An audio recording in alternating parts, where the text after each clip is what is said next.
Tak ada yang lebih memilukan dari seorang anak kecil yang ditinggalkan ayah kandungnya di tengah kebun sawit, bukan karena hilang arah, tapi karena sengaja dibuang seperti beban yang memalukan. Hakim, bocah yang bahkan belum bisa berdiri di atas kakinya sendiri, ditinggal tanpa penjelasan, tanpa air mata, tanpa janji untuk kembali. Dunia tak memberinya pilihan selain diam dan menahan rasa sakit di bawah langit yang tak peduli. Tapi benarkah langit memang tak peduli?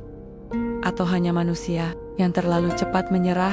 Sebelum kita lanjutkan ceritanya, yuk di-subscribe dulu biar admin tambah semangat nih buat bikin konten inspiratif lainnya. Buat kamu yang udah subscribe, semoga selalu diberi kesehatan dan dilancarkan rezekinya. Komen amin kalau kamu mengamini doa kami. Sekarang, yuk kita lanjutkan ceritanya. Malam itu sunyi. Angin berdesir pelan, membawa bau tanah basah dan dedaunan yang luruh satu persatu. Di langit, bulan setengah tampak enggan memancarkan cahayanya, seolah turut menyaksikan kesedihan yang belum sempat dilahirkan. Di atas motor tua yang berguncang hebat setiap kali melindas batu, seorang anak kecil duduk diam di pelukan lelaki dewasa yang tak banyak bicara. Namanya Hakim, umurnya belum genap 8 tahun. Tubuhnya kurus, wajahnya pucat, dan kakinya tak pernah bisa digunakan untuk berdiri, apalagi berlari seperti anak-anak lain. "Ayah, ini mau kemana?" tanyanya pelan. Suaranya hampir tenggelam di antara deru angin malam. Lelaki di depannya tak menjawab, hanya menggenggam stang motor lebih erat. Matanya menatap lurus ke jalan sempit yang gelap, diapit oleh pohon-pohon sawit yang menjulang tinggi, dan diam. Hakim mencoba tersenyum, walau hatinya mulai sesak oleh rasa yang tak bisa ia namai. Biasanya ayahnya tidak pernah mengajaknya pergi sejauh ini. Ibu pun tak terlihat sejak tadi sore, hanya ayah dan Sunyi yang ikut menumpang. Setelah motor berhenti di sebuah tempat yang tak dikenalnya, lelaki itu turun. Ia memeluk Hakim, lalu mengangkat tubuh kecil itu dan membaringkannya di bawah pohon sawit yang tinggi. Tanpa alas, tanpa selimut, hanya tanah dingin dan daun-daun kering yang menyentuh kulit tipisnya. Hakim mendongak, matanya mencari-cari wajah ayahnya. Tapi yang ia temukan hanyalah sorot mata kosong, dingin, dan jauh.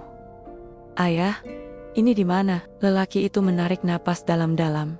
Ia berjongkok, menatap wajah Hakim dalam remang cahaya bulan, lalu berkata, "Maaf nak, maaf." Hanya itu. Lalu ia berdiri, berbalik, dan berjalan cepat ke arah motor. Hakim memekik, "Ayah, tunggu, aku takut." "Ayah, jangan pergi, tolong." Jeritannya memecah malam. Tapi suara mesin motor menelan semuanya. Debu terbang ke udara saat roda berputar, dan dalam sekejap, lelaki itu menghilang di balik gelapnya kebun sawit. Hakim terdiam. Mulutnya masih terbuka, matanya membelalak, telinganya menolak percaya bahwa tak ada lagi suara langkah mendekat, hanya lolongan anjing dari kejauhan, dan suara dedaunan yang jatuh perlahan seperti air mata yang tak bisa ia tahan. Ia mencoba merangkak, tapi tangannya lemah, kakinya tak memberi daya. Ia menangis, tapi tak ada pelukan hangat, tak ada suara lembut ibu yang biasanya memeluknya dan berkata, "Tenang, sayang, ibu di sini." Ia menangis lebih keras, mengerang, merintih, menyebut nama ibunya berkali-kali, tapi jawabannya hanya sunyi dan angin yang semakin menusuk tulang. Malam itu, Hakim mengerti arti kata dibuang, dan dunia yang selama ini ia pikir kecil dan penuh cinta, mendadak terasa begitu luas dan kejam. Waktu berjalan lambat. Hakim tak tahu berapa lama ia tergeletak di sana. Hawa dingin menelusup dari sela-sela bajunya. Lapar mulai mencabik perutnya yang kecil. Tapi yang lebih sakit bukan perut, melainkan dadanya. "Ayah, kenapa?" Pertanyaan itu terus ia bisikan, seperti mantra yang tak punya jawaban. Ia memeluk dirinya sendiri, berharap pagi datang lebih cepat. Tapi yang datang justru hewan malam yang mengintai dari kejauhan. Suara ranting patah membuatnya terlonjak. Ia memejamkan mata, bibirnya bergetar.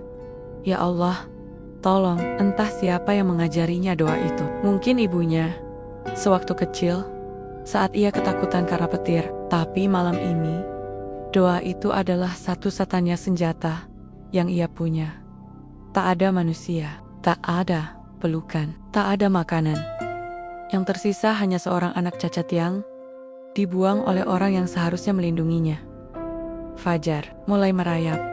Cahaya oranye lembut menyelinap di balik daun-daun sawit. Embun masih menggantung. Suara burung mulai terdengar, dan tubuh kecil Hakim masih diam tak bergerak. Ia lemah, lelah, dan hampir menyerah. Tapi saat suara langkah mendekat, nalurinya langsung terbangun. Krek, krek. Langkah itu pelan, tapi pasti. Sesosok tubuh tua muncul dari balik semak. Berpakaian lusuh, memanggul cangkul dan tas kecil dari goni. Wajahnya keriput, tapi matanya tajam penuh selidik. Ia berhenti saat melihat Hakim. Astagfirullah. Anak siapa ini? Langkahnya tip. Ia jongkok di samping Hakim. Tangan tuanya meraba dahi bocah itu. Hangat, basah keringat dingin. Ya Allah, ya Allah. Lelaki tua itu mengguncang tubuh Hakim perlahan. Dek, nak, bangun nak. Kamu dengar Bapak? Hakim membuka mata. Samar, tapi cukup untuk melihat wajah asing yang berbeda dari wajah ayahnya semalam. Wajah ini cemas, wajah ini peduli. Siapa, Bapak? Bisik Hakim pelan. Orang tua itu mengusap rambut Hakim. Namaku Pak Umam. Kamu kenapa bisa di sini? Hakim tak bisa menjawab. Ia hanya menangis lagi, tapi kali ini bukan karena takut, melainkan karena untuk pertama kalinya ada seseorang yang datang untuknya, yang tak berbalik, yang tak kabur. Pak Umam memeluk tubuh kecil itu dengan hati-hati. Tenang, nak, Bapak bawa kamu pulang. Insya Allah kamu aman sekarang. Dan untuk pertama kalinya sejak malam pengkhianatan itu, Hakim merasa mungkin hidupnya belum sepenuhnya berakhir.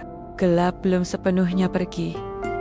Langit masih menggantungkan awan kelabu, sementara matahari hanya berani mengintip perlahan dari balik perbukitan jauh. Di pelataran rumah kecil berdinding kayu yang reot, Pak Umam duduk bersila di atas tikar pandan yang mulai usang. Di hadapannya, tubuh kecil Hakim terbaring lemah. Selimut tipis menutupi tubuh anak itu, sementara kain basah diletakkan di atas dahinya yang panas. Pak Umam menghela napas panjang. Sorot matanya muram, penuh tanya yang tak mampu dipecahkan malam sebelumnya. Siapa yang tega meninggalkan anak sekecil itu di tengah kebun? Dan yang lebih menghantam hatinya, kenapa anak itu terlihat seperti sudah biasa disakiti? Hakim mengerang pelan. Kelopak matanya bergerak sedikit, keringat mulai bercucuran dari pelipisnya. Pak Umam langsung mengambil baskom kecil berisi air hangat dan membasuh wajah bocah itu dengan lembut. Bangun nak, ayo bangun. Perlahan, mata Hakim terbuka. Cahaya pagi menyilaukan sejenak, membuatnya menyipitkan pandangan. Bapak, bisiknya lirih. Pak Umam tersenyum tipis. Iya, Bapak di sini. Kamu aman sekarang. Kamu sudah di rumah. Marah Hakim menyusuri ruangan itu. Dinding kayu tua, rak kecil berisi beberapa buku agama, dan radio rusak. Meja bundar penuh botol minyak kayu putih dan jamu. Dan di ujung ruangan, sebuah jendela kecil terbuka, membiarkan angin lembut masuk.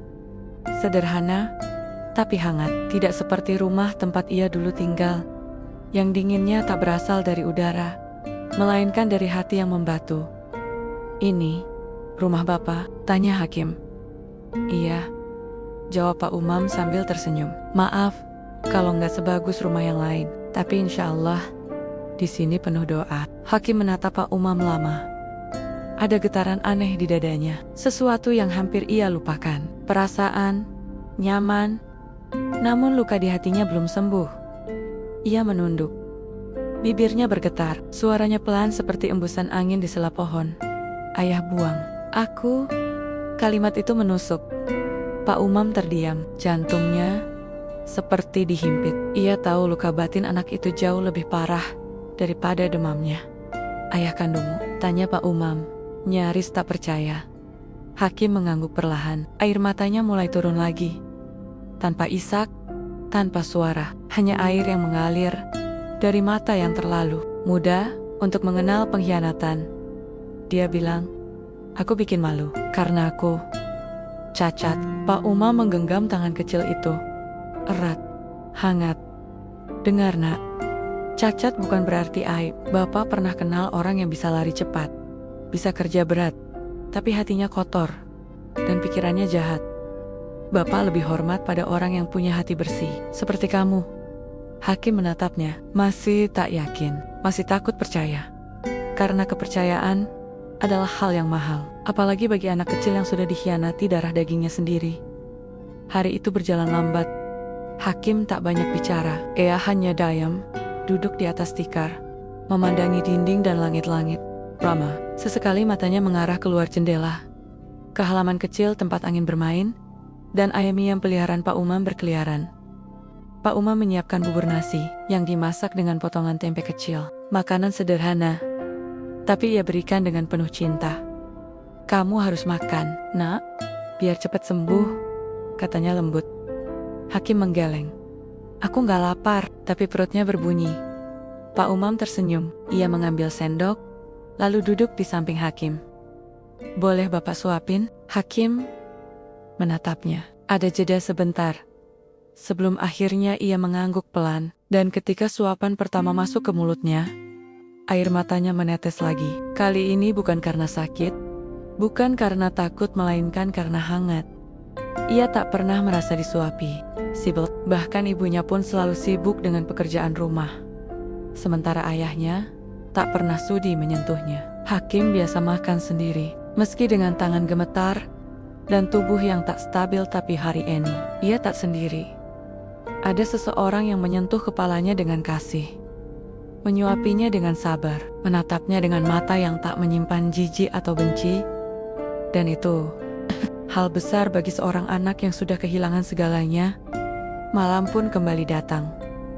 Langit mulai menghitam, angin membawa suara jangkrik dari balik semak. Hakim tidur di kasur tipis di lantai, sementara Pak Umam duduk di dekat jendela, mengaji dengan suara pelan. "Hakim," katanya tiba-tiba. Hakim membuka mata. "Iya Bapak, kamu masih ingat nama ibumu?" Hakim terdiam sebentar, lalu mengangguk. "Namanya Buranti." Pak Umam mengulang dalam hati, seperti nama yang pernah ia dengar. "Kamu sayang ibu?" "Iya." "Kenapa nggak bilang ke Bapak tentang beliau?" Hakim menunduk. "Aku takut, ayah pernah bilang kalau ibu udah nggak peduli sama aku." Pak Umam bangkit, lalu mendekat. Ia duduk di samping Hakim, mengelus rambut bocah itu perlahan. "Nak, jangan percaya semua yang dikatakan orang yang hatinya keras. Kadang, orang menyakiti bukan karena kamu salah, tapi karena mereka lemah dan gak tahu cara mencintai." Hakim menangis lagi. Kali ini ia menutup wajahnya dengan tangan, mencoba meredam isak yang akhirnya pecah. Pak Umam memeluknya. Lama, hening, tapi dalam pelukan itu, perlahan, luka Hakim mulai merekah. Bukan untuk menyakitkan, tapi untuk memulai proses penyembuhan. Malam itu, di bawah atap rumah tua yang bersahaja, seorang anak lumpuh dan seorang lelaki tua yang kesepian mulai membentuk sesuatu yang tak bisa dijelaskan kata-kata. Sebuah ikatan yang diam-diam akan mengubah hidup mereka berdua. Matahari pagi menembus sela-sela bilah jendela kayu, memantulkan warna hangat ke dinding rumah Pak Umam yang sederhana. Aroma kopi dan ubi rebus menguar pelan dari dapur. Di lantai ruang utama, Hakim terbangun perlahan. Ia memandangi langit-langit dengan mata setengah terbuka. Tubuhnya masih lemas, tapi hatinya tak lagi sebeku kemarin. "Sudah bangun nak?" Suara Pak Umam terdengar dari dapur. Hakim menjawab dengan anggukan kecil. Tubuhnya perlahan ia geser, mencoba duduk. Tangan kirinya menjadi tumpuan, sementara kedua kakinya tetap diam, seolah tak pernah mengenal fungsi bernama berjalan. Pak Umam keluar membawa nampan kayu, berisi 2 piring ubi rebus dan 2 gelas teh hangat. "Rezeki pagi ini sederhana, tapi penuh berkah," katanya sambil duduk di samping Hakim. Hakim tersenyum tipis, senyum yang jarang terlihat di wajah anak seusianya. Tapi Paji, senyum itu tulus. Meski masih ragu-ragu, Aku bantu suapin? Ya, Hakim menggeleng. Boleh, aku coba sendiri. Pak Umam menatap Hakim, kemudian tersenyum lebar. Tentu, Bapak percaya, kamu bisa. Hakim mengambil potongan ubi dengan tangannya yang kecil.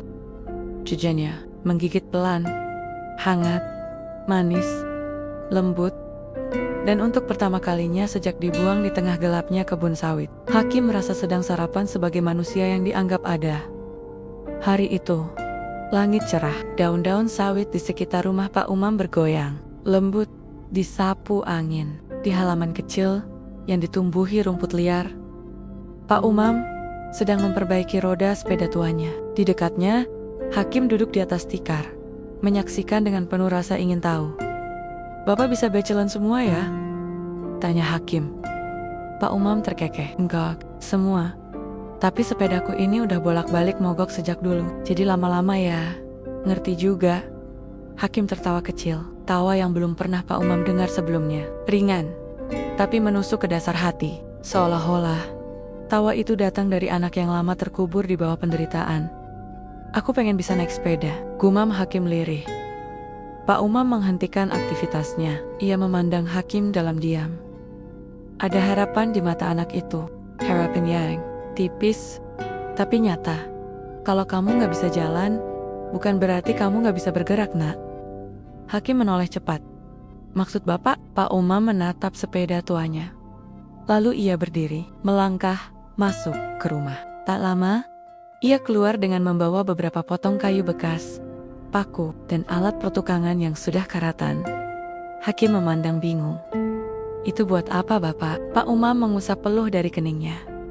Kita bikin sesuatu yang bisa bantu kamu bergerak. Kalau bisa jadi, kamu gak perlu terus-terusan duduk di satu tempat. Mata Hakim membelalak. Serius? Serius, Bapak?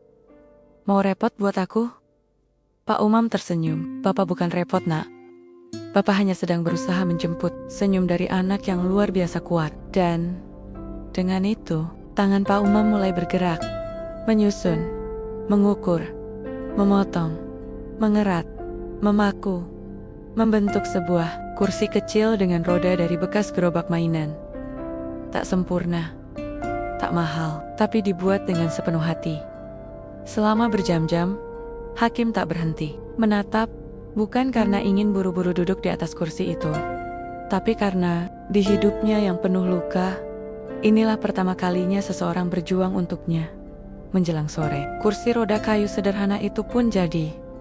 Dengan dua roda besar di samping dan papan duduk yang dilapisi kain bekas untuk kenyamanan, Pak Umam mendorong kursi itu ke halaman. Nah, coba duduk di sini, ajaknya. Hakim digendong perlahan ke atas kursi itu. Ia memegang sisi kanan dan kiri kursi dengan hati-hati. Pak Umam mundur satu langkah. Coba kamu dorong rodanya ke depan. Hakim mendorong pelan roda bergerak kursi itu, melaju perlahan, sejauh 3 jengkal. Namun untuk Hakim, itu adalah 3 jengkal keajaiban. Bisa gerak, serunya.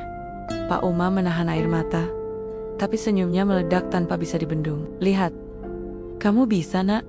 Kamu bisa. Hakim tertawa, lalu tertawa lagi. Hatinya meledak oleh rasa yang tak pernah ia bayangkan. Ia memutar roda itu lagi dan lagi, mengelilingi halaman kecil sambil tertawa bahagia. Pak Umam duduk di tikar, menatap anak itu dengan mata basah. Dalam hatinya, ia berbisik, kamu bukan beban, nak. Kamu adalah hadiah. Malam harinya, Hakim tak langsung tidur.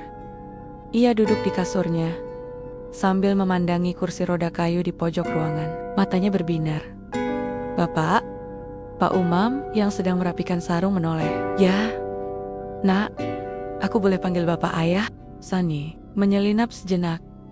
Lalu, Pak Umam menutup matanya, tangan keriputnya mengepal, dada tuanya bergetar. Ia duduk di samping Hakim, memeluk bocah itu erat. Panggil saja apapun yang bikin kamu bahagia, karena mulai hari ini, kamu gak sendiri lagi. Tangis mereka pecah dalam pelukan yang menyembuhkan tangis dari luka masa lalu, tapi juga dari harapan masa depan. Di rumah kecil itu, untuk pertama kalinya, Hakim tahu, ia telah dijemput dari luka oleh tangan yang tak sedarah, tapi jauh lebih setia dari darah manapun. Langit cerah, membentang luas di atas desa kecil, tempat Pak Umam tinggal. Awan-awan tipis bergerak perlahan, seolah mengiringi awal baru bagi bocah yang baru saja bangkit dari luka. Hakim duduk di atas kursi rodanya, memandangi jalan tanah di depan rumah. Di tangan kanannya, sepotong roti buatan Pak Umam masih mengepulkan asap. Aroma gula merah dan kelapa parut menggoda hidungnya, tapi pikirannya melayang ke tempat lain. Ia ingin keluar, bukan untuk melarikan diri, bukan pula untuk mengejar sesuatu, tapi hanya ingin tahu, apakah dunia di luar pagar kayu kecil itu masih sekejam yang dulu ia kenal. Pak Umam keluar dari rumah, membawa topi caping di kepalanya dan cangkul di tangan. "Mau ikut ke kebun, Nak?" tawarnya. Hakim menoleh, matanya ragu, tapi penuh semangat. "Boleh, tentu saja. Kamu naik kursimu, nanti ayah bantu dorong," kata ayah, masih terasa baru di telinga Pak Umam. Tapi hangatnya mampu mengikis sepi di dadanya yang sudah terlalu lama sendirian.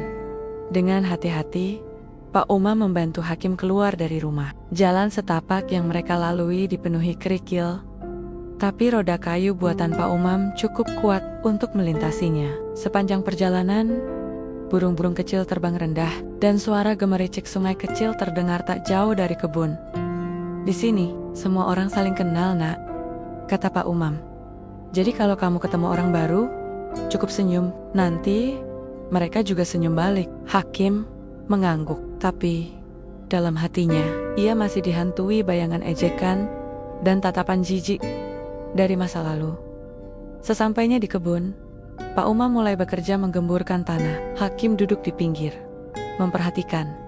Beberapa anak kecil lewat sambil membawa ember. Mereka tertawa-tawa, saling menyiram satu sama lain dengan air dari sungai. Suasana ceria itu membuat Hakim tersenyum kecil, tapi ia buru-buru menunduk saat salah satu anak melihat ke arahnya. Anak itu perempuan, rambutnya dikepang dua, wajahnya bulat dan bersih. Ia berhenti berjalan, lalu mendekat. "Hai," sapanya. Hakim menoleh pelan. "Hai, namamu siapa?" "Hakim." "Namaku Ani," jawabnya ceria. "Kamu anaknya Pak Umam ya?" "Aku Sering. Lihat kamu duduk di kursi roda itu." Hakim tak menjawab. Ia menunduk lagi. Ani duduk di atas batu, dekat kursi Hakim. "Kamu suka main congklak?" Hakim menggeleng. "Aku nggak bisa." Ani mengerutkan dahi. "Kenapa nggak bisa? Main congklak kan cuma pakai tangan." Hakim tersenyum tipis. "Aku belum pernah coba." Ani tersenyum lebar. "Nanti kita main bareng. Ya, aku ajarin." Dan decided. Sesuatu dalam diri Hakim seperti mekar. Sederhana, tapi tulus. Tak semua orang menertawakannya.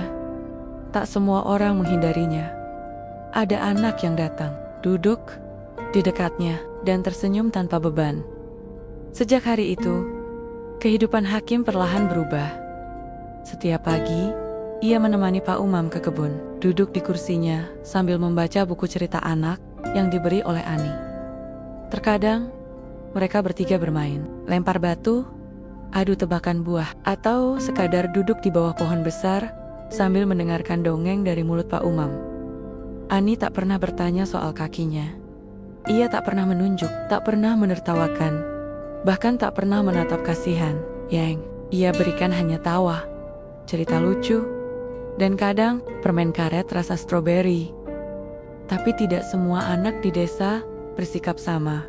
Suatu sore, saat Hakim mendorong kursinya sendiri menuju warung kecil di ujung jalan, dua anak lelaki lebih besar menghampirinya. "Hei, itu kursi punya kamu ya?" Hakim mengangguk pelan. Lucu juga. Kayak becak ejek yang satu yang lain tertawa. "Pantes saja nggak pernah ikut lomba lari. Mau jalan aja harus duduk di kursi." Hakim diam. Hatinya remuk. Tapi wajahnya tetap tenang. Ia hanya ingin beli kue kacang untuk Pak Umam. "Ayo, kakak beliin aja," ucap suara di belakang. Ani. Ia berdiri dengan tangan di pinggang. Matanya tajam menatap dua anak itu. "Kalau kalian cuma bisa ngetawain orang, Berarti kalian lebih cacat dari dia. Dua anak itu terdiam, lalu pergi sambil bersonggat-senggat.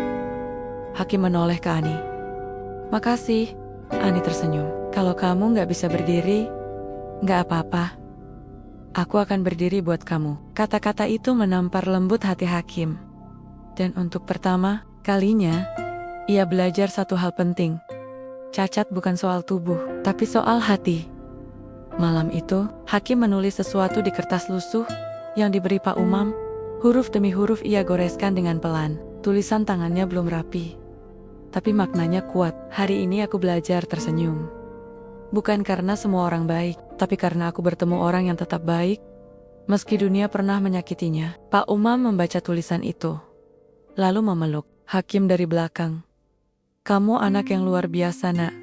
Suatu hari nanti, kamu akan jadi cahaya bagi banyak orang. Hakim hanya tersenyum, tapi dalam hatinya, ia tahu kalimat itu akan selalu tinggal di sana sebagai pengingat bahwa setiap luka bisa berubah jadi kekuatan asal. Ada tangan yang mau menggenggam dan hati yang bersedia percaya lagi. Udara pagi hari itu segar, langit cerah, seolah memberkati langkah awal dari sesuatu yang baru. Kursi roda kayu milik Hakim berderak pelan saat melintasi jalan berbatu menuju balai desa. Suara roda yang menggesek tanah seperti irama keberanian yang baru tumbuh di dalam dirinya. Hari ini, Hakim akan sekolah. Bukan sekolah besar, dengan bangku rapi dan guru berseragam. Bukan pula sekolah dengan papan tulis putih dan komputer di setiap sudut ruangan. Ini hanyalah kelas kecil di ujung desa, sebuah bangunan kayu yang pernah dijadikan gudang, lalu diubah oleh Pak Umam dan beberapa warga menjadi tempat belajar anak-anak yang tak mampu pergi jauh ke kota. Tapi bagi Hakim, ini adalah istana ilmu, tempat yang dulu hanya bisa ia bayangkan, kini menjadi kenyataan.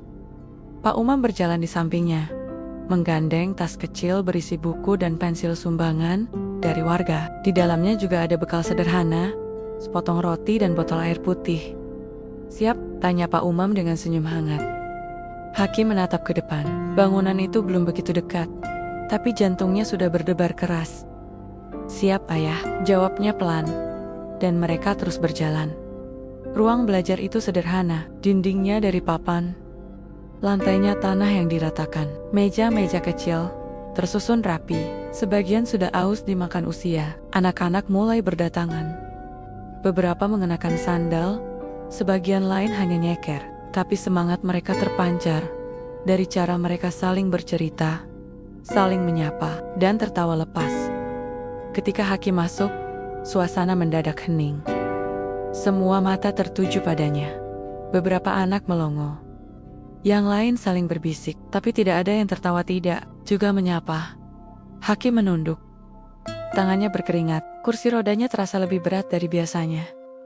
Pak Umam menepuk pundaknya pelan. Ayah tunggu di luar. Kamu bisa, Nak. Jangan takut. Hakim mengangguk. Ia menggulirkan rodanya menuju sudut ruangan, mengambil posisi paling belakang. Dari sana, ia bisa melihat semuanya, tanpa harus terlihat terlalu jelas. Tak lama, seorang perempuan parubaya masuk. Wajahnya ramah, rambutnya disanggul, dan bicaranya tegas, tapi lembut. Selamat pagi anak-anak, sapanya. Selamat pagi Bu Guru, jawab mereka serempak. Perempuan itu menatap ke arah Hakim. Senyumnya lebar. Hari ini, kita kedatangan teman baru. Namanya siapa, Nak? Hakim, Bu. Selamat datang, Hakim. Semoga betah ya di sini. Hakim mengangguk, hatinya sedikit lega. Bu Guru itu bernama Bu Rahayu. Ia pensiunan guru dari kota yang memutuskan mengajar sukarela di desa tempat. Ia menghabiskan masa tua. Keputusannya membawa berkah bagi anak-anak yang tak pernah mencicipi bangku sekolah. Pelajaran pertama berjalan lancar. Hakim memperhatikan setiap kata dengan penuh semangat. Tangannya menulis lambat, tapi pasti. Ia menyimak, ia mencatat, ia bertanya. Sela-sela waktu istirahat, beberapa anak mendekat. Salah satunya seorang anak lelaki bertubuh kecil dan berambut keriting. Namamu Hakim ya? Tanyanya. Iya, jawab Hakim hati-hati. Aku Jalu, itu Edo, dan itu Rini, katanya sambil menunjuk dua anak lain yang berdiri di dekatnya.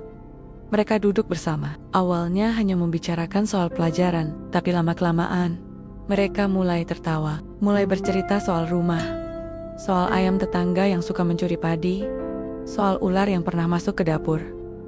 Hakim tersenyum, kemudian tertawa, dan sesekali lupa bahwa ia duduk di atas roda, bukan kaki. Namun, kebahagiaan sering datang bersama ujiannya. Sore harinya, ketika anak-anak pulang, sekelompok orang tua berkumpul di dekat balai desa. Salah satunya, seorang pria tinggi besar, dengan suara keras, mengeluh kepada Pak RT. "Maaf Pak, tapi anak itu harusnya di rumah, bukan di sekolah. Dia beda, takutnya nanti anak-anak kami niru-niru, jadi lemah." Pak RT mencoba menjelaskan, tapi komentar lain muncul dari seorang ibu yang menyilangkan tangan di dada. "Kalau anak itu jatuh, siapa tanggung jawab? Jangan sampai jadi beban sekolah." Pak Umam yang mendengar itu dari kejauhan langsung mendekat. Matanya tajam, langkahnya tegas. "Bapak Ibu sekalian, anak yang kalian bicarakan itu punya semangat lebih besar dari anak manapun di desa ini. Kalau dia bisa ke sekolah, walau harus mendorong sendiri kursi rodanya, apa itu bukan hal yang patut ditiru?" Mereka terdiam, tapi tatapan sinis belum pergi. Pak Umam menarik napas panjang. "Kalau ada yang jatuh, bukan hakim yang harus dikhawatirkan, tapi kita yang belum bisa berdiri sebagai manusia." Dan setelah itu, tak ada yang berani menjawab. Malam hari, di bawah lampu teplok kecil, hakim duduk menulis di kertasnya lagi. "Hari ini, aku belajar bahwa dunia masih punya dinding, tapi aku juga belajar bahwa tak semua orang ingin membangun tembok. Beberapa justru sedang sibuk membangun jembatan." Pak Umam membaca tulisan itu dengan mata berkaca-kaca. "Besok, kita bikin sabuk pengaman untuk kursimu, biar kamu bisa naik turunnya lebih aman," katanya, sambil mengelus rambut hakim. "Terima kasih, Ayah." Pak Umam mengangguk. Dalam hati, ia berjanji tak peduli seberapa keras dunia menolak hakim, ia akan terus jadi tangan yang mendorong kursi itu ke depan. Karena mimpi tidak pernah diukur dari panjang langkah kaki, tapi dari seberapa keras hati ingin maju meski dengan roda tua dan jalan berbatu. "Udah separuh cerita aja nih, kita peregangan dikit yuk, biar nggak terlalu sepaneng. Coba tangan di bawah dagu, hadapkan kepala ke atas selama 8 detik, terus ke kiri, ke kanan, bawah. Kalau udah, yuk kita lanjut ceritanya lagi. Tapi kamu harus subscribe dulu kalau belum subscribe, karena subscribe-mu menambah semangat admin untuk membuat cerita-cerita inspiratif lainnya." Nah, sekarang mari kita lanjutkan ceritanya. Sore itu, langit menggantung awan kelabu. Angin membawa bau hujan yang belum turun, seperti pertanda akan datangnya sesuatu yang tak diundang. Di kebun kecil belakang rumah, hakim duduk di kursi rodanya, memandangi rerumputan basah di tangannya. Selembar kertas ujian berhias nilai 80, tertempel stiker bintang warna emas. "Bu Rahayu bilang, aku cepat tangkap pelajaran," katanya, sambil tersenyum ke arah Pak Umam yang sedang menyiram tanaman cabai. Pak Umam menoleh. "Anak cerdas memang begitu, tapi bukan cuman karena otak hati kamu juga kuat. Itu yang bikin kamu istimewa." Hakim tertawa kecil. "Aku nggak nyangka bisa sekolah." Pak Umam mendekat, berjongkok di samping kursi rodanya. "Bukan karena kursi roda kamu bisa maju, Nak, tapi karena semangat kamu yang terus dorong hidupmu ke depan." Hakim mengangguk, lalu menatap langit. "Ayah, aku ingin bisa bantu orang lain nanti, biar nggak ada yang ngerasa sendirian kayak aku dulu." Pak Umam tersenyum. Dalam hatinya, ucapan itu lebih dalam dari sekadar harapan. Itu adalah benih cita-cita yang mulai tumbuh. Namun, tak seorang pun dari mereka tahu bahwa sore itu akan menjadi awal badai yang perlahan mendekat. Keesokan harinya, suara motor tua meraung di jalanan desa. Debu beterbangan saat kendaraan itu berhenti di depan rumah Pak RT. Dari atas motor turun seorang lelaki berusia sekitar 40 tahun. Wajahnya keras, matanya gelap, kumisnya tebal. Ia membawa tas gendong lusuh dan mengenakan jaket kulit yang sudah piko-pika di bagian lengan. "Permisi," ucapnya. Pak RT keluar dari dalam rumah. Iya mas, saya lagi nyari kerja pak. Katanya, desa ini butuh tenaga buat jagain gudang pupuk dan jaga malam. Pak RT mengamati lelaki itu. Namanya siapa? Firdaus. Pak RT mengangguk pelan. Kebetulan memang lagi butuh penjaga. Tapi, saya perlu tahu. Mas dari mana? Dari luar kampung. Pak, nggak tetap. Tapi saya bisa kerja keras. Pak. RT mengangguk lagi. Baik. Kalau mau bantu-bantu sementara, ikut saya.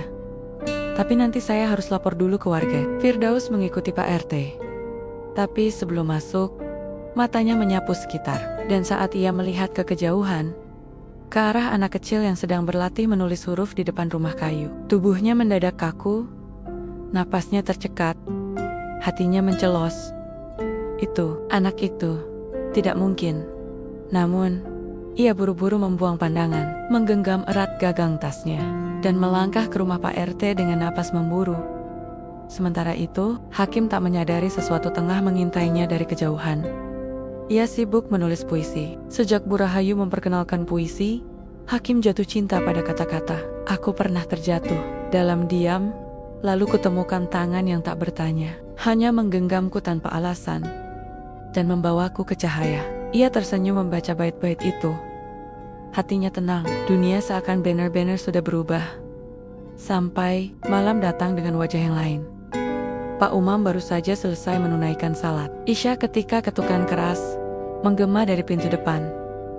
Hakim yang sedang membaca di ruang tengah menoleh cepat. Suara itu kasar, tidak seperti biasanya. Pak Umam, buka pintunya. Pak Umam membuka pintu perlahan. Di luar berdiri Firdaus, tubuhnya tinggi dan bayangannya membentang menutupi cahaya lampu depan. Pak Umam mengernyit. Ada apa mas? Firdaus tak langsung menjawab. Matanya menatap ke dalam, lalu jatuh pada kursi roda di belakang punggung Pak Umam. Anak itu? Siapa namanya? Suaranya berat, penuh tekanan. Pak Umam menegaskan nada suaranya. Namanya Hakim. Kenapa? Firdaus mundur setengah langkah. Wajahnya berubah pucat, mengepal. Aku cuma penasaran, katanya gugup. Pak Umam menatapnya tajam. Apa kamu kenal dia? Firdaus menggigit bibirnya. Enggak. Cuma mirip anak tetangga di tempat dulu saya tinggal. Lalu ia berbalik, pergi tanpa permisi. Mengkonyol, cepat, hampir seperti kabur. Pak Umam menutup pintu perlahan, tapi dadanya sesak. Nalurinya berkata, itu bukan kebetulan. Malam itu, ia tak bisa tidur. Dan esoknya, saat ia pergi ke warung, ia bertanya dayam-dayung kepada Pak RT. Mas Firdaus itu siapa, Pak? Pak RT menghela napas. Orangnya kerja keras, tapi tertutup, nggak pernah cerita soal masa lalunya. Pak Umam mengangguk, tapi hatinya tak tenang. Beberapa hari berikutnya, Firdaus mulai sering terlihat di sekitar rumah Pak Umam. Kadang pura-pura lewat, kadang duduk di warung tak jauh dari sana. Matanya selalu mengikuti Hakim. Sampai suatu sore, ketika Hakim sedang duduk sendirian di depan rumah, Firdaus datang perlahan. Hakim, panggilnya. Hakim menoleh. Alisnya mengernyit. Bapak, kenal saya? Firdaus tak menjawab langsung. Ia mendekat, mata mereka bertemu. Dan saat itulah, Hakim melihat sesuatu yang familiar. Tatapan itu, suaranya, bentuk wajahnya. Itu tidak mungkin, bisik Hakim. Firdaus berlutut di depan Hakim. Napasnya berat. Matanya mulai berkaca-kaca. Aku, ayahmu. Hakim membeku. Tubuhnya kaku. Matanya membelalak, jantungnya seperti dihantam godam. Ayah, Firdaus mengangguk. Ayahmu yang dulu, yang salah, yang bodoh, yang telah meninggalkanmu. Tangisnya pecah. Ia menunduk. Maaf nak, maaf. Hakim ingin berteriak, ingin marah, ingin mencaci. Tapi suaranya hilang. Yang keluar dari mulutnya hanyalah, kenapa sekarang? Firdaus tak bisa menjawab, karena tak ada jawaban yang bisa membenarkan perbuatannya. Dan sore itu, langit kembali kelabu. Karena jejak masa lalu telah datang membawa badai dan sekali lagi. Hati kecil itu harus memilih, membenci, atau menghadapi. Malam turun tanpa suara. Langit menutup dirinya rapat, seolah tak ingin jadi saksi atas kepedihan yang merambat pelan ke dalam dada Hakim.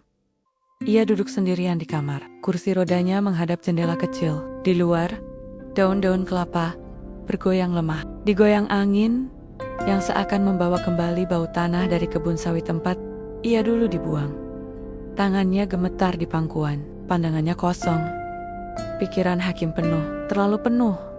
Firdaus, ayahnya, lelaki yang meninggalkannya sendirian seperti sampah di tengah semak, kini datang mengetuk pintu, membawa wajah menyesal dan air mata. Dan bagian paling menyakitkan adalah ia tidak tahu harus merasa apa. Marah? Tentu. Tapi kepada siapa? Kepada darahnya sendiri. Sedih. Terlalu. Tapi ia tak ingin menangis untuk seseorang yang telah membuatnya merasa tak berharga. Di luar, langkah kaki pelan terdengar. Pak Umam berdiri di ambang pintu, menatap anak yang ia sayangi dengan sorot mata yang resah. Hakim. Hakim tidak menoleh. Dia bilang dia ayahku. Pak Umam diam. Tidak menyangkal, tidak membenarkan. Ia tahu, anak itu butuh ruang untuk berkata lebih dulu. Kenapa sekarang? Setelah semua ini, setelah aku belajar jalan dengan roda, setelah aku bisa tertawa lagi, kenapa dia datang dan menghancurkannya? Suara Hakim bergetar. Ayah, kenapa? Kenapa dia datang? Pak Umam mendekat, ia duduk di lantai, sejajar dengan kursi roda Hakim. Ia menghela napas lama, seperti sedang menahan sesuatu yang berat. Nak, terkadang orang baru sadar setelah kehilangan, tapi tidak semua kehilangan bisa dimaafkan. Hakim menoleh, matanya basah. Jadi, aku harus maafin dia? Pak Umam menatap langsung ke dalam mata anak itu. Bukan harus. Tapi kamu boleh. Maaf bukan hadiah untuk orang yang layak. Maaf adalah jembatan agar hatimu gak terus disiksa masa lalu. Hakim mengatup bibir. Ia menunduk, tangannya mengepal. Kalau aku maafin, apakah itu artinya aku terima dia jadi ayahku lagi? Pak Umam menggeleng perlahan. Ayah, bukan soal darah, nak. Tapi soal siapa yang tinggal, siapa yang melindungi, siapa yang mencintai saat dunia membencimu. Hakim menangis. Bukan karena Firdaus, tapi karena ia tahu lelaki yang duduk di hadapannya itu, yang tak memiliki hubungan darah dengannya, adalah ayah lebih dari siapapun yang pernah ia kenal. Keesokan harinya, Firdaus datang lagi. Kali ini tidak dengan motor. AI jalan kaki, membawa sebuah tas besar dan sebungkus plastik berisi makanan. Pak Umam sedang duduk di serambi, menenangkan hati dengan zikir pelan. Firdaus membuka mulutnya dengan ragu. Pak Umam, saya nggak tahu harus mulai dari mana. Pak Umam menatapnya tenang. Kalau kamu datang untuk menyakiti lagi, pulanglah. Tapi kalau kamu datang untuk minta maaf, bicara baik-baik. Firdaus menunduk dalam. Saya salah. Saya sangat salah. Saya takut. Saya malu. Waktu itu saya nggak sanggup lihat anak saya cacat. Saya merasa gagal. Dunia bilang anak cacat itu kutukan. Pak Umam menggertakkan rahang. Dan kamu percaya itu? Saya muda waktu itu. Emosi saya dangkal. Saya takut istri saya malu. Tetangga bicara. Keluarga menjauh. Saya kira kalau saya lepas dia, semuanya selesai. Pak Umam bangkit berdiri. Tatapannya tajam. Yang kamu lepas bukan beban, tapi anak yang luar biasa. Anak yang kini bisa baca tulis. Anak yang hatinya lebih kuat dari kamu, bahkan dari saya. Firdaus menitikkan air mata. Saya cuma ingin dekat. Saya nggak minta dia panggil saya ayah. Saya tahu itu terlalu jauh. Saya cuma ingin lihat dia tumbuh. Pak Umam memejamkan mata. Di satu sisi, nalurinya sebagai pelindung Hakim membara. Tapi di sisi lain, ia juga tahu tak ada luka yang bisa benar-benar sembuh tanpa menghadapi sumbernya. Kalau kamu sungguh-sungguh ingin menebus, jangan paksa dia. Jangan dekat karena kamu butuh. Dekatlah karena dia butuh. Dan kalau kamu benar-benar sayang, kamu harus siap ditolak. Firdaus mengangguk. Air matanya jatuh membasahi tanah. Hari ketiga, hakim yang meminta bicara langsung. Ia duduk di kebun belakang, dikelilingi bunga liar yang tumbuh semaunya. Firdaus duduk tak jauh di depannya. Suasana kaku, sunyi, tapi penting. Kamu tahu, waktu kamu tinggalin aku nunggu. Berhari-hari, aku pikir kamu nyasar. Aku pikir lagi cari makan. Tapi setelah malam kedua, aku tahu kamu pergi. Firdaus menangis, menggigit bibir, mencoba tidak hancur di depan anaknya. Aku gak bisa jalan, aku teriak, sampai suara habis. Aku lapar, aku haus. Aku gak ngerti, kenapa ayahku tega ninggalin aku sendirian di tengah semak. Firdaus menggenggam tanah. Maaf nak, aku pernah benci kamu tapi kemudian, aku takut benci itu jadi aku simpan. Dan Pak Umam, dia datang. Dia gak tanya kenapa aku di sana. Dia cuma gendong aku, pulangin aku. Sejak itu, aku belajar kalau cinta bukan tentang asal-usul, tapi tentang siapa yang ada di samping kita. Firdaus mengangguk pelan. Kamu gak harus panggil aku apa-apa. Aku tahu yang kamu butuhin bukan darahku, tapi ketulusan. Dan aku sadar, aku terlalu telat. Hakim menatapnya lama, lalu menghela napas. Aku maafin kamu, tapi aku belum bisa percaya kalau kamu mau tinggal di desa ini. Tinggal aja, tapi jangan ganggu aku. Kalau kamu benar-benar niat berubah. Biar waktu yang lihat Firdaus terdiam, bibirnya gemetar. Tapi ia mengangguk. Dan sore itu, luka masa lalu tak menghilang. Tapi untuk pertama kalinya, luka itu diberi ruang untuk bernapas tanpa harus membusuk. Malamnya, hakim kembali menulis. Hari ini, aku lihat dua ayah. Satu yang pergi, satu yang tinggal. Aku pernah percaya darah itu tak tergantikan. Tapi sekarang aku tahu, ada orang yang tidak perlu punya ikatan, tapi tetap rela menjaga tanpa pamrih. Tanpa syarat, Pak Umam datang, membawa segelas susu hangat. Lelah nak, hakim tersenyum. Tidak, tapi hatiku seperti baru belajar bernapas lagi. Pak Umam duduk di lantai. Ia menatap hakim dalam diam, lalu berkata pelan, ayah bangga, dan malam itu tak ada bintang di langit, tapi cahaya dari dalam rumah kecil itu lebih terang dari segalanya. Hari-hari setelah pertemuan itu berjalan seperti biasa, tapi tidak benar-benar sama. Firdaus tidak lagi mengunjungi rumah Pak Umam. Ia memilih tinggal di gubuk dekat gudang pupuk, mengerjakan tugasnya sebagai penjaga malam. Siang hari, ia jarang terlihat, kadang membantu membersihkan musola, kadang membawa jerikan ke warung untuk mengisi air warga. Ia tidak bicara banyak, ia tidak mendekat. Tapi setiap malam, dari balik bayang-bayang, ia selalu mengamati anaknya dari kejauhan, menyaksikan hakim tertawa, belajar, mendorong kursinya perlahan menuju kelas, atau sekadar duduk memandangi langit dengan mata penuh mimpi. Tak seorang pun tahu bahwa di balik senyap langkahnya, Firdaus sedang menjalani hukuman yang ia ciptakan sendiri, menebus dosa dengan kesendirian dan kerja keras, tanpa menuntut satu pun pengakuan. Sementara itu, di balai belajar, suasana mulai berubah. Beberapa orang tua murid mulai memperbincangkan sesuatu yang mengganggu. Kalian tahu anak cacat itu? Ternyata anaknya Firdaus, bisik seorang ibu yang dulu pernah buang anak di kebun sawit itu. Timpal yang lain. Iya, berarti anak itu haram dirawat. Gimana kalau kelak ngikutin jejak ayahnya? Desas-desus menyebar cepat. Pagi itu, ketika hakim masuk ke kelas seperti biasa, ia merasakan suasana dingin. Beberapa anak yang biasa duduk di dekatnya pindah tempat. Bu Rahayu menyambutnya dengan senyum seperti biasa. Tapi senyum itu tampak dipaksakan karena ia juga mulai menerima desakan dari para orang tua. Dan puncaknya, saat istirahat siang, 3 orang pria dewasa datang ke balai belajar, menemui Pak RT dan Bu Rahayu. Mereka mewakili para orang tua murid. Kami tidak ingin anak-anak kami belajar di tempat yang sama dengan anak penjahat, ujar yang tertua. Bu Rahayu menahan emosi, tapi hakim bukan penjahat. Dia anak BK, nilainya bagus, disiplin. tidak pernah menyusahkan siapapun. Tapi dia anak Firdaus, dan Firdaus orang yang dulu meninggalkan anaknya di kebun. Seperti anjing, Pak RT menengahi. Pod, anak harus ditanggung anaknya. Namun tekanan terus datang. Kami tidak minta dia diusir. Tapi lebih baik dia belajar di rumah. Sendiri saja, biar tidak menular. Kata menular itu seperti sembilu yang menusuk jauh ke dalam. Dan diam-diam dari luar jendela, Hakim mendengar semuanya.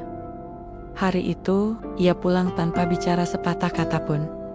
Pak Umam memanggilnya beberapa kali, tapi tak ada jawaban. Di kamar, Hakim duduk menatap dinding, napasnya berat, matanya kosong.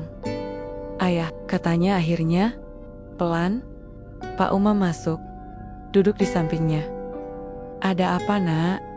Kalau aku pergi dari sekolah. Ayah kecewa. Pak Umam terdiam, menatap anak itu dalam. Kamu dengar apa?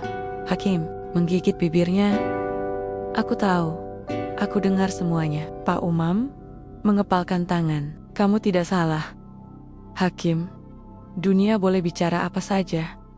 Tapi mereka tak pernah tahu bagaimana kamu bertahan. Tapi, kalau aku tetap di sekolah, mereka akan usir aku. Kalau aku tetap belajar, anak-anak lain akan dijauhkan. Hakim menunduk. Aku capek ya. Pak Umam memeluk Hakim erat. Ia tahu ini luka yang tak bisa diseka hanya dengan kata-kata. Namun malam itu, saat Hakim terlelap, seseorang mengetuk pintu rumah mereka. Firdaus. Pak Umam membuka pintu. Aku tahu, ini bukan waktunya, tapi boleh aku bicara? Pak Umam mengangguk. Mereka duduk di serambi. Firdaus tampak gelisah. Semua ini salahku. Aku datang membawa nama buruk. Dan anakku yang menanggung aibnya. Pak Umam menatapnya dalam. Kamu sadar, Firdaus? Mengangguk.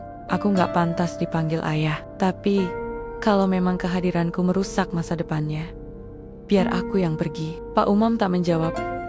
Firdaus melanjutkan. Dengan mata berkaca. Tapi sebelum aku pergi, boleh aku lakukan satu hal terakhir. Untuk anakku. Keesokan paginya, balai belajar ramai oleh kerumunan. Pak RT dan Bu Rahayu berdiri di depan, mencoba menjelaskan bahwa Hakim tetap berhak belajar. Namun warga bersikeras. Tiba-tiba, dari arah jalan setapak, Firdaus datang. Bajunya lusuh, membawa karung berisi buku. Ia berdiri di depan semua orang. Dengarkan saya, suara itu menggema. Semua orang menoleh. Saya Firdaus, dan benar, saya yang dulu membuang anak saya sendiri. Saya yang salah, saya penakut. Saya pengecut. Ia berhenti, menarik napas dalam. Tapi jangan salahkan dia. Hakim tidak mewarisi dosa saya. Dia lebih baik dari saya. Dia lebih kuat. Kalau kalian mau hukum saya, silakan. Tapi jangan hukum anak itu atas sesuatu yang tidak pernah ia minta. Hening. Mata semua orang tertuju padanya. Saya akan pergi dari desa ini. Saya akan hilang dari hidupnya. Tapi tolong, biarkan dia tetap belajar. Dia pantas dapat masa depan. Ia menjatuhkan diri ke tanah. Bersimpuh. Saya mohon. Suasana mendadak sunyi. Hingga suara kecil terdengar dari belakang. Jangan, Hakim. Muncul dari antara kerumunan, didorong kursi roda oleh Pak Umam. Kalau ayah pergi, sama saja seperti dulu. Dan kali ini, bukan aku yang sakit, tapi ayah yang akan terus dihantui. Firdaus menatapnya. Air matanya jatuh. Maafkan aku, Nak. Hakim tersenyum kecil. Sudah aku maafkan. Tapi jangan pergi. Aku gak butuh ayah sempurna. Aku cuma butuh ayah yang mau belajar jadi lebih baik. Tangis Firdaus pecah. Dan saat itu, semua orang tahu, Hakim bukan anak lemah. Ia adalah anak yang hatinya lebih kuat dari dendam. Hari itu, tak ada yang bicara tentang pemecatan. Tak ada yang menuntut Hakim diusir. Bahkan, beberapa warga mulai terdiam dalam penyesalan. Firdaus tak kemoni mana. Ia tetap tinggal. Tapi kini, bukan untuk membuktikan dirinya, melainkan untuk menjadi ayah. Dengan langkah yang tak terlihat, tapi sangat berarti. Dan di malam itu, Hakim menulis lagi, kadang orang yang melukai kita tak layak diberi kesempatan. Tapi kadang, memberi kesempatan bukan untuk mereka melainkan untuk kita sendiri, agar bisa tumbuh tanpa beban. Matahari bersinar hangat di pagi yang tenang. Angin bertiup pelan menyibak dedaunan, membawa aroma tanah basah dan kayu kering yang dibakar ibu-ibu untuk memasak sarapan. Hari itu, desa kecil tempat Hakim tinggal akan mengadakan acara Hari Literasi di Balai Pertemuan, sebuah momen tahunan yang biasanya diisi oleh anak-anak yang membaca puisi, membacakan cerita pendek, dan menampilkan pentas seni sederhana. Tahun ini berbeda. Untuk pertama kalinya, nama Hakim tertulis di papan pengumuman sebagai pembaca puisi utama, bukan karena kasihan, bukan karena belas iba, tapi karena puisinya menyentuh, dalam, dan tidak pernah dibuat-buat. Bu Rahayu mengusulkan namanya setelah membaca beberapa tulisan Hakim yang dikumpulkan diam-diam oleh Ani, dan masyarakat menyetujui, bahkan mereka menanti. Tapi tidak semua orang tahu bahwa bagi Hakim, ini bukan hanya soal membaca puisi. Ini adalah pembuktian bahwa seorang anak yang pernah dibuang, pernah dianggap beban, pernah ditertawakan karena tak bisa berjalan, kini duduk di depan panggung untuk bicara tentang harapan. Pagi itu, Pak Uma membantu Hakim berpakaian rapi. Ia mengenakan kemeja putih bersih yang disetrika dengan penuh hati-hati, celana kain abu-abu, dan sepatu kecil yang dulu tak pernah ia pakai, karena ia tak punya tempat untuk memijakan kaki. "Kamu gugup?" tanya Pak Umam sambil merapikan kerah baju Hakim. Hakim tersenyum kecil. Tidak terlalu, lebih kedek-degan. Pak Umam tertawa pelan. "Itu artinya kamu siap." Dari luar jendela, suara anak-anak mulai ramai. Ani sudah menunggu di halaman bersama Jalu dan beberapa teman lainnya. Mereka membawa papan kertas bertuliskan semangat Hakim yang dihias dengan krayon warna-warni. Hakim melihat ke cermin. Untuk pertama kalinya, ia melihat anak kecil dalam kaca itu. Bukan sebagai beban tapi sebagai seseorang yang punya arti. Seseorang yang akhirnya diakui. Acara dimulai. Ruang balai pertemuan penuh sesak. Warga desa datang membawa keluarga. Para ibu membawa kue dan jajan pasar. Para bapak sibuk mencari tempat duduk terbaik. Bu Rahayu berdiri di depan panggung, mengenakan kebaya merah tua, dan membuka acara dengan suara lantang. "Selamat pagi, warga yang saya cintai. Hari ini bukan hanya tentang literasi, ini tentang keberanian. Tentang suara-suara kecil yang tumbuh dari tempat gelap, tentang anak-anak yang berani bersuara meski pernah dibungkam oleh keadaan." Hening, lalu tepuk tangan menggema. Dan ketika nama Hakim dipanggil, semua mata tertuju ke arah panggung. Pak Uma mendorong kursi roda Hakim perlahan, hingga anak itu berhenti tepat di tengah panggung kayu sederhana yang dibalut kain putih. Hakim menggenggam kertas di tangannya. Jantungnya berdetak cepat. Namun ketika ia menatap ke arah depan melihat wajah-wajah yang dulu memandang rendah, kini menatap kagum, melihat Firdaus berdiri paling belakang, dengan mata basah yang tak henti berkedip, melihat Ani dan Tuman Temonnya mengacungkan kertas dukungan di udara. Semua keraguan luruh. Ia menarik napas dan membaca. "Aku bukan siapa-siapa, pernah ditinggal di tengah semak, pernah dianggap aib yang harus dibuang, pernah hanya ditemani langit dan semut, tapi tangan seorang asing menggenggamku. Tak bertanya, tak mencerca. Ia cuma bilang, 'Kamu tidak sendiri.' Dan sejak itu, aku berjalan di atas roda dan harapan. Hari ini, aku tidak berdiri, tapi aku tidak jatuh. Aku tidak sempurna, tapi aku utuh. Namaku Hakim, dan aku bukan kutukan. Aku bukan beban. Aku adalah bukti bahwa luka bisa tumbuh jadi cahaya." Hening. Hening yang panjang. Lalu, tepuk tangan bergemuruh. Anak-anak melompat berdiri. Para ibu mengusap air mata. Para bapak menepuk tangan sambil berdiri. Bahkan Pak RT dan Bu Rahayu saling pandang dengan mata yang berkaca. Dan dari paling belakang ruangan, Firdaus menunduk, menangis. Tapi kali ini bukan karena penyesalan, tapi karena anak yang dulu ia buang, kini dikenal karena kata-katanya, bukan karena kursi rodanya. Usai acara, banyak orang menghampiri hakim. Seorang ibu yang dulu menolak kehadirannya, kini mencium tangannya. Seorang bapak mengangkat jempol dan berkata, "Kamu anak hebat, Nak. Maaf dulu kami buta." Bahkan anak-anak yang pernah menjauh kini berebut selfie dengan hakim, mengangkat 2 jari di samping wajahnya, dan tertawa ceria. Tapi dari semua itu, yang paling membuat hakim terdiam adalah saat Firdaus berdiri di hadapannya. "Terima kasih," kata Firdaus dengan suara parau. Hakim menatapnya. "Aku tidak tahu harus membalas semua ini bagaimana," lanjutnya. Hakim tersenyum, lalu berkata pelan, "Tinggallah, temani aku. Meski tak ada panggilan ayah, cukup temani, itu sudah cukup." Dan Firdaus mengangguk, air matanya jatuh lagi untuk kesekian kali. Malamnya, hakim duduk di depan rumah, langit bertabur bintang. Pak Umam duduk di sebelahnya. Firdaus tak jauh dari mereka, sedang menghaluskan kayu untuk memperbaiki pagar. "Rasanya aneh," kata hakim pelan, "banyak orang sekarang baik." Pak Umam tersenyum. "Kadang, orang baru bisa lihat cahaya kalau ada yang berani menyalahkan lilin dulu." Hakim menatap langit. "Ayah," katanya, dengan suara kecil.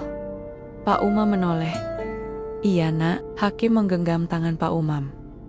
"Terima kasih, karena memilih tinggal." Dan malam itu, tanpa pesta, tanpa sorak-sorai, telah lahir satu nama yang layak dikenang. Bukan karena ia sempurna, tapi karena ia berani bertahan dan memilih memaafkan. Langit sore itu jernih, tak ada awan, hanya biru yang membentang seperti lembaran kertas kosong, menanti tulisan baru dari kisah yang tak lagi kelabu.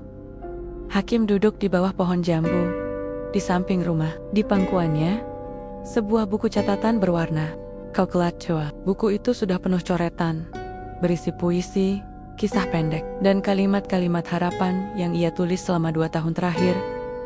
Ia membuka lembar terakhir. Tangannya sempat ragu, tapi hatinya mantap.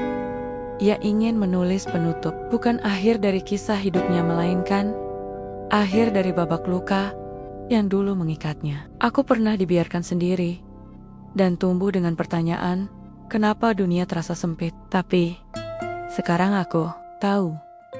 Dunia tidak sempit hanya mataku yang dulu tertutup oleh rasa sakit. Langit tidak pernah tertutup, hanya kadang kita menunduk terlalu lama." Hakim menghela napas, ditatapnya halaman itu dalam. Ia tak tahu apakah kelak orang lain akan membaca tulisan itu, tapi yang jelas ia telah menuliskannya. Dan menuliskan adalah bentuk keberanian tertinggi bagi seseorang yang dulu bahkan tidak diberi suara. 1 bulan berlalu sejak acara Hari Literasi. Warga desa kini mulai terbiasa melihat Firdaus dan Pak Umam duduk berdampingan di serambi, membahas tentang pupuk, pagar yang patah, atau sekadar bicara soal cuaca. Firdaus tak lagi hanya bayang-bayang. Ia kini membantu membangun perpustakaan kecil di belakang balai belajar, mengumpulkan buku-buku dari luar desa, membersihkan bangku, dan mengecat ulang dinding dengan warna biru laut, warna favorit Hakim. Pak RT bahkan menunjuknya sebagai pengurus program taman baca. Tak satupun warga keberatan, karena mereka telah melihat sendiri pengorbanan diam-diam bisa lebih keras berbicara dibanding janji-janji mulut. Sementara Hakim, ia mulai menulis untuk desa lain. Puisinya dibacakan dalam lomba tingkat kecamatan. Namanya mulai disebut oleh guru-guru dari luar. Bahkan, satu majalah remaja dari kota kecil menerbitkan tulisannya yang berjudul Anak dari Tengah Semak. Ketika nama penulisnya disebutkan di majalah itu, Hakim mengumum Firdaus. Anak itu menangis karena ia tahu nama itu bukan hanya miliknya, itu milik 3 orang. 1 yang meninggalkan, 1 yang memilih tinggal, dan 1 dirinya sendiri yang memilih bangkit. Suatu malam, hujan turun pelan. Pak Umam duduk membaca Al-Quran di ruang tengah. Firdaus membersihkan halaman, menutup ember agar tak kemasukan air.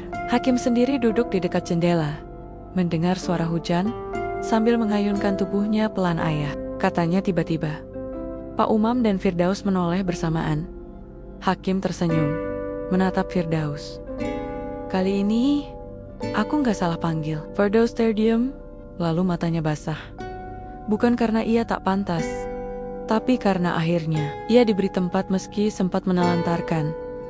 Terima kasih, Hakim, katanya pelan.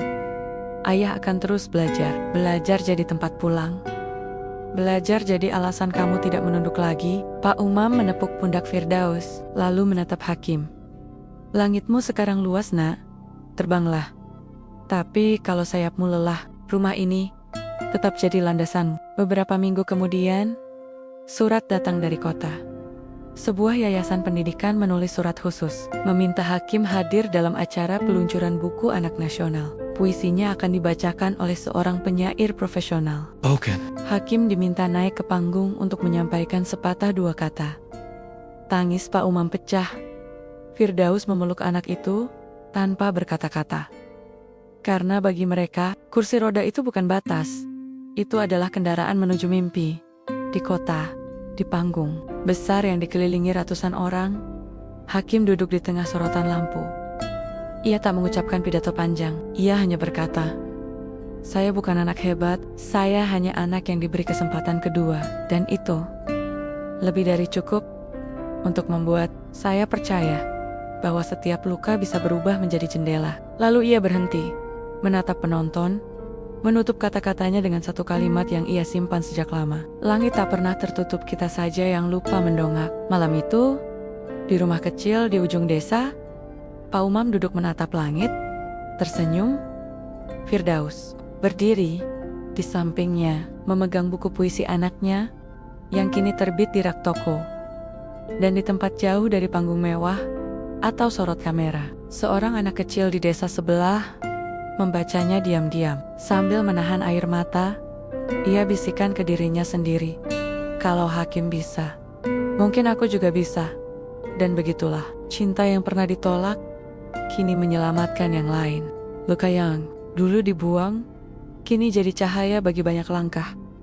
Karena memang langit tak pernah benar-benar tertutup. Terima kasih banyak buat kamu yang menonton video ini sampai selesai.